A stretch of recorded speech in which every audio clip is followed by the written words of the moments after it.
स्वर्गद्वार घटी बहुत बड़ अघटन। जलंता जुईरू उठी पड़ा शव। लोक मानक मनरे कोकुआ भय खेली जाइछि। चारिआडे हाहाकार पड़ी जाइछि। भक्त मानक आखिरू झरी पड़ुछि धार धार लुह।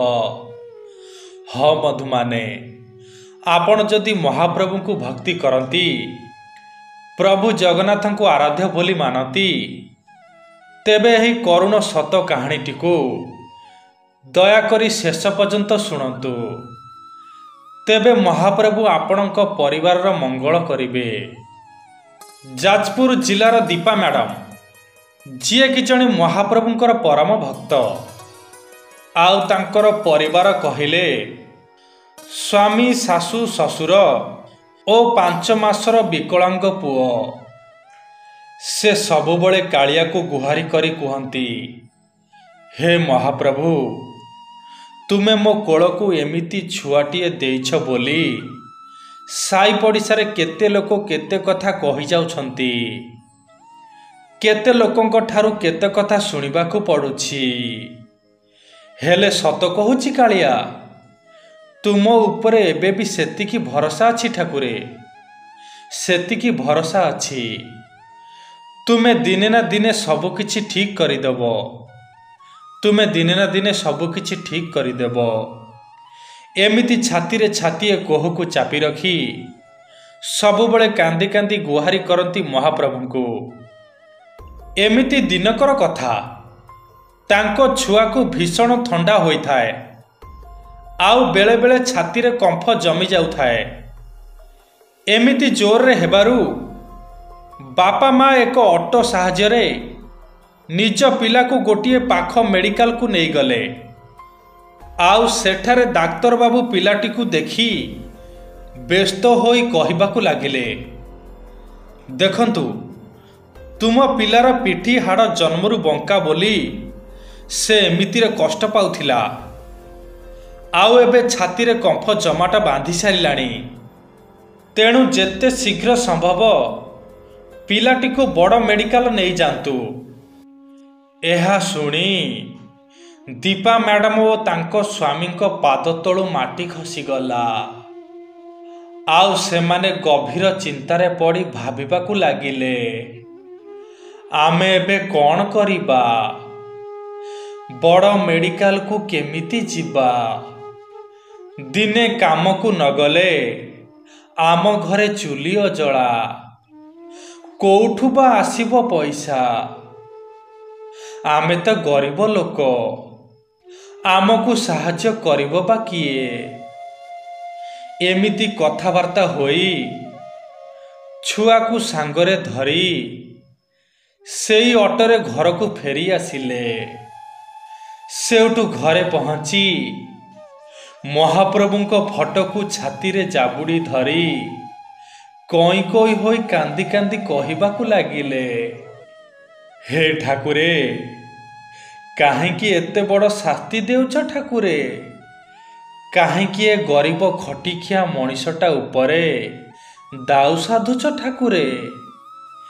कि दोष करिथिला ए निरीह छुआटी, काहेकि एते बड़ विपद रे ताकू पकेई देल, काहेकि ताकू मरण मुह को ठेली देल ठाकुरे। जवाब दियो, जवाब दियो। तुमको विश्वास करिथिली कौन एई दिन देखिबा पाई प्रभु। हे कालिया रे, तुम भगतटीर करुण वेदना कौन तुम आखि के देखा जाउनी ठाकुरे। अरे तुमे कौन बुझीब गोटिए मार वेदना। तुमे तो खाली रत्न सिंहासन रे चका पकई बसिबा जानिछ। हे ठाकुरे, मो पुअर जीवन मु कानी पतेई तुम आगरे भिक मागुछि ठाकुरे, कानी पतेई भिक मागुछि। एमिति कांदी कांदी अनेक कथा कहिगले दीपा मैडम। सेउठु तांको स्वामी किछि पैसा जोगाड़े लागी पड़िले।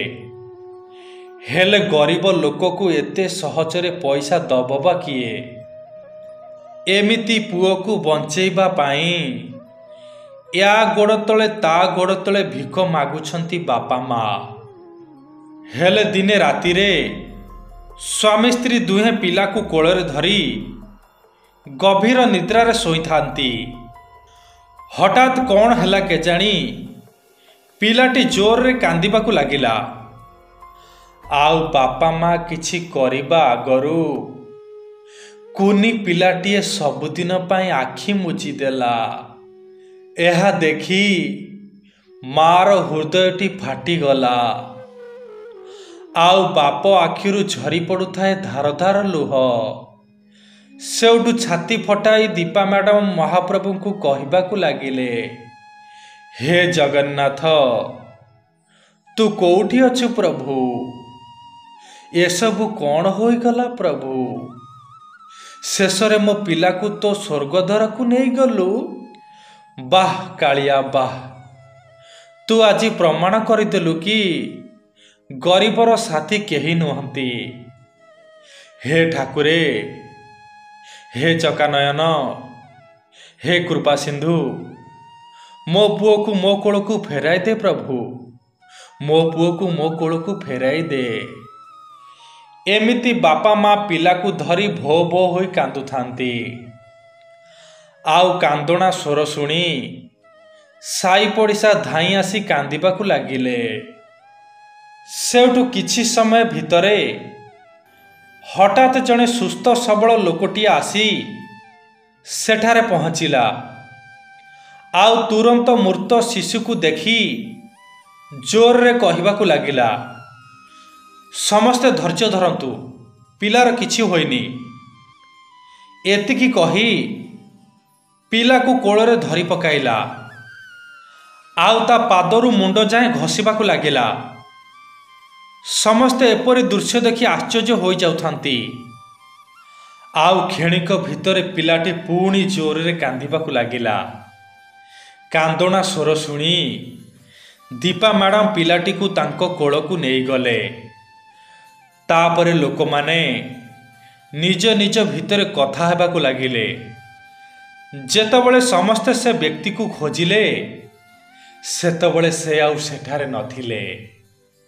ସେବେଠୁ ଲୋକମାନେ କହୁଛନ୍ତି ସେ ଆଉ କେହି ନଥିଲେ, ସ୍ୱୟଂ ମହାପ୍ରଭୁ ଜଗନ୍ନାଥ ଥିଲେ। ନିଜ ଭକ୍ତର ଦୁଃଖ ସହି ନପାରି ଚାଲି ଆସିଥିଲେ ରକ୍ଷା କରିବା ପାଇଁ। ସତରେ ଏ ଜୀବନଟା ପାଣିର ଫୋଟକା ସହିତ ସମାନ।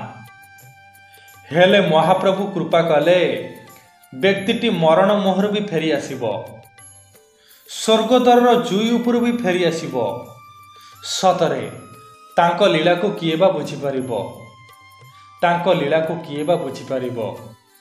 ହଁ ବନ୍ଧୁମାନେ, ଗୋଟିଏ କଥା ମନେ ରଖିବେ, ଯେତେ କଷ୍ଟ ଦୁଃଖ ଆସୁନା କାହିଁକି ମହାପ୍ରଭୁଙ୍କୁ ହୃଦୟରୁ ଭୁଲିବେ ନାହିଁ।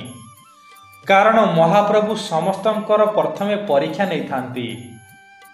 ଆଉ ସେ ପରୀକ୍ଷାରେ ପାସ୍ କରିବାକୁ ହେଲେ ନିଜ ଭିତରେ ଧୈର୍ଯ୍ୟ ଦରକାର, ଆଉ ପ୍ରଭୁଙ୍କ ଭଜନ କୀର୍ତ୍ତନ ଦରକାର। ହଁ ବନ୍ଧୁମାନେ, ଆଶା କରୁଛି ଏହି ସୁନ୍ଦର କାହାଣୀଟି ଆପଣଙ୍କୁ ନିଶ୍ଚୟ ଭଲ ଲାଗିଥିବ। ଯଦି ସତରେ ଆପଣ ମହାପ୍ରଭୁଙ୍କ ଇଷ୍ଟ ଦେବତା ମାନନ୍ତି, ଆଉ ଯଦି ପ୍ରତିଟି ମୁହୂର୍ତ୍ତରେ ତାଙ୍କୁ ସ୍ମରଣ କରନ୍ତି, ତେବେ ମୁଁ ଆପଣଙ୍କ ଆଗରେ ହାତ ଯୋଡ଼ି ଅନୁରୋଧ କରୁଛି, ମହାପ୍ରଭୁଙ୍କ ମୁହଁକୁ ଚାହିଁ ଥରୁଟିଏ କମେଣ୍ଟ ବକ୍ସରେ ଲେଖିଦିଅନ୍ତୁ, ଜୟ ଜଗନ୍ନାଥ, ଜୟ ଜଗନ୍ନାଥ, ଜୟ ଜୟ ଜଗନ୍ନାଥ।